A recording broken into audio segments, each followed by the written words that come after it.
মানুষের আসল সৌন্দর্য তার চেহারার কালারে নয়, মানুষের আসল সৌন্দর্য তার চেহারার সৌন্দর্যে নয়, মানুষের আসল সৌন্দর্য তার গায়ের চামড়ার রং দিয়ে নয়, মানুষের আসল সৌন্দর্য তার চরিত্র এবং ব্যবহারের মধ্যেই লুকিয়ে আছে। ঠিক কিনা বলেন?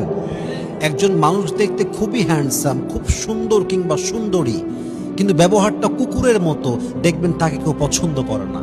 সে যেখানেই যাক মানুষ ওখান থেকে উঠে যায়, সে যেখানেই যাক মানুষের মুখের খুশিটা হারিয়ে যায়, হাসিটা হারিয়ে যায়। কিন্তু যে মানুষটা দেখতে একটু শ্যাম বর্ণের কিংবা একটু দেখতে কালো কিন্তু ব্যবহারটা সুন্দর, চরিত্রটা ভালো, দেখবেন ওই মানুষটাকে সবাই ভালোবাসে। কারণ কি? মানুষের আসল পরিচয় তার গায়ের চামড়ায় নয়, আসল পরিচয় তার ব্যবহারে, আসল পরিচয় তার চরিত্রে। এই জন্য আমরা বাঙালিরা বলি যে ব্যবহারেই বংশের পরিচয়। আল্লাহ আমাদের সবাইকে রূপ সুন্দর করার আগে চরিত্র এবং ব্যবহারকে সুন্দর করার তৌফিক দান করুক। পরে সবাই আমিন।